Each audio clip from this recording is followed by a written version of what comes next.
Anda kembali di kabar petang pemirsa. Pemerintah memilih untuk melakukan pembatasan sosial berskala besar dalam menangani penyebaran virus corona di Indonesia. Bagaimana penerapannya di lapangan? Bagaimana pula dengan pemenuhan kebutuhan rakyat? Langsung kita sudah berbincang atau sudah terhubung dengan mantan Wakil Presiden Yusuf Kala. Assalamualaikum, selamat sore Pak JK. Assalamualaikum Pak JK. Ya. Waalaikumsalam. Pak JK, Anda pernah menjadi atau pernah menjabat sebagai Wakil Presiden. Sebetulnya apa kebijakan negara atau apa yang harus diambil oleh negara dalam hal kondisi seperti saat ini?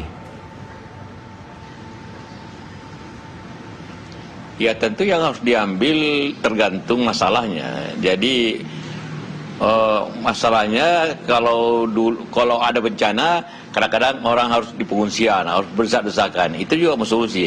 Sekarang terbalik. Kalau ini masalah karena wabah ini dari orang ke orang, wabah ini, maka solusinya ialah jangan berdekatan. Ya. Jadi tergantung masalahnya.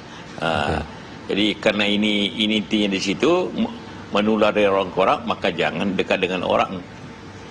Ya, kalau menurut Pak JK sendiri, apa yang sudah dilakukan oleh pemerintah dengan menetapkan ataupun menerbitkan PP pembatasan sosial berskala besar ini sudah tepat? Ya tentu, pertama ini memang yang dibutuhkan. Yang kedua, ini sebenarnya sudah dilakukan dengan cara menghimbau, meminta. Nah, sekarang memang masyarakat kita ini karena begitu banyaknya dan juga kehidupan sosial kita tidak bisa hanya dengan menghimbau, harus dengan aturan yang jelas, sanksi yang jelas. Kemudian masyarakat itu apabila ada melanggar tentu ada sanksinya, termasuk sanksi pidana. Jadi baru kita bisa mendisiplinkan masyarakat secara luas seperti itu. Karena kedua memberikan fasilitas yang baik, yang sesuai undang-undang juga, yang seperti Anda katakan tadi soal kebutuhan sehari-hari, soal makanan dan sebagainya.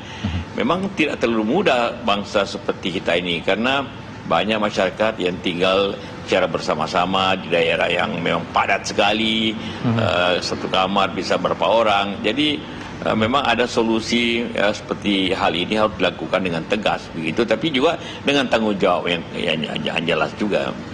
Iya, Pak JK, sebelumnya kan ada pembatasan sekolah, kemudian juga pembatasan bekerja, dan juga termasuk pembatasan beribadah. Dengan PSBB ini, seperti apa Pak bedanya, Pak? Sebenarnya sama saja tentu.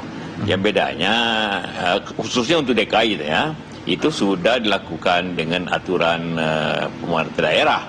Nah sekarang ini karena sesuai undang-undang dilakukan oleh pusat, maka tentu dengan suatu aturan sesuai undang-undang yang seperti saya katakan tadi mempunyai sanksi dan tanggung jawab, seperti tanggung jawab untuk kebutuhan sehari-hari. Jadi sudah dilaksanakan secara himbauan dan juga dengan aturan daerah, tapi ini harus lebih tinggi lagi aturannya kan. Ya. Pak JK, kalau sulit berdasarkan imbauan saja, sehingga penerapan seperti apa yang di mana masyarakat kita ini bisa benar-benar mematuhi? Ya, seperti itulah. Maka berdasarkan undang-undang, berdasarkan sanksi apabila melanggar, tapi fasilitasi untuk lakukan itu. Jadi ada tanggung jawab masyarakat, tapi ada juga hak masyarakat. Fasilitasinya apa Pak JK? Kemaslahatan kita semua mau dilaksanakan. Ya seperti apa yang selalu dikatakan bahwa pemerintah harus menjamin apabila soal kebutuhan sehari-hari, makanannya, logistiknya, itu harus dilaksanakan oleh pemerintah.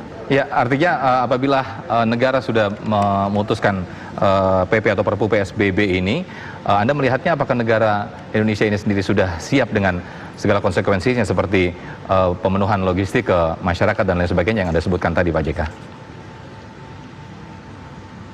Iya harus siap, bukan lagi pertanyaan apa siap atau tidak, harus siap.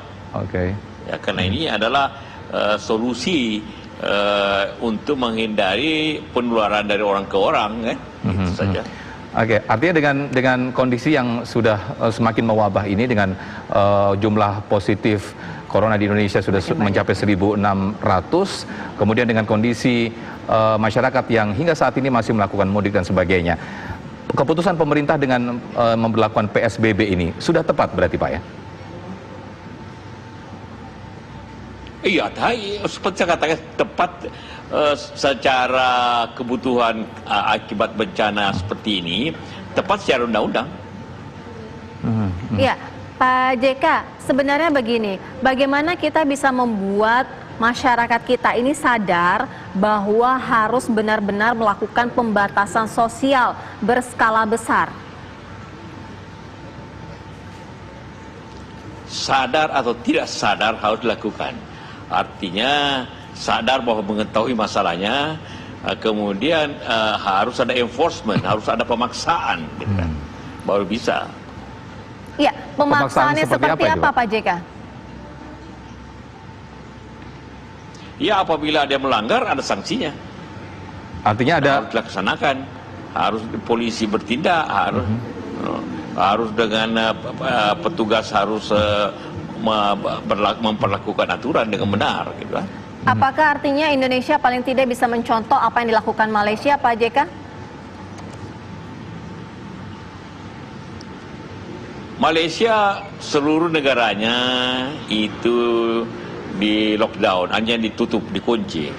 Sama juga beberapa negara lain kayak Italia, kayak Spanyol gitu, seperti itu, apa Cina awalnya. Kalau kita lebih sedikit, bukan tidak seperti itu, hanya perwilayahan gitu kan, terbatas gitu kan, tidak total gitu kan. Iya, tapi di Malaysia kan juga diterapkan Pak, ketika keluar militer akan bertindak begitu Pak. Iya, benar dilaksanakan secara total seluruh Malaysia secara bersamaan. Kita akan karena terbatas, ya mungkin hanya DKI atau Jawa Barat seperti begitu. Tapi tidak di Sulawesi, tidak di Sumatera. Jadi yang perlu saja, yang dianggap perlu oleh pemerintah gitu kan. Jadi memang itu pandangan yang berbeda di masyarakat. Ada mengatakan harus total, ada mengatakan sebagian. Ya tentu pemerintah memilih terbatas gitu kan.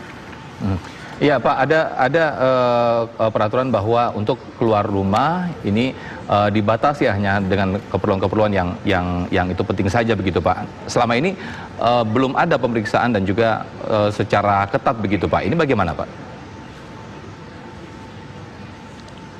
Karena aturan ini, PP ini baru berlaku kemarin. Berarti hari ini harus diperlakukan seperti itu. Jadi itu saya katakan harus dipaksakan untuk terjadi. Semua undang-undang yang penting, yang darurat, ya harus dipaksa. Tidak mungkin dengan menghimbau saja. Itu ada kata apa bedanya antara dulu. Iya, kalau dulu menghimbau, sekarang memaksa. Iya, pemaksaan yang seperti apa Pak JK yang harus dilakukan aparat? Apakah setiap aparat harus berjaga di beberapa lokasi ataupun di seluruh lokasi sehingga masyarakat kita benar-benar patuh akan hal itu? Ya kalau diperlukan ya, karena itulah tugas aparat untuk melaksanakan aturan.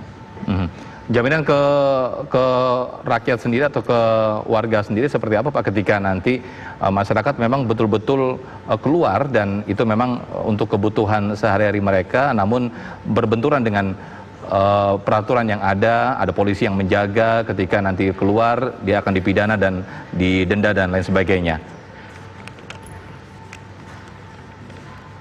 Ya aturan itu sendiri kan mengatur bahwa boleh keluar apabila penting seperti membeli makanan atau obat-obatan atau seperti itu.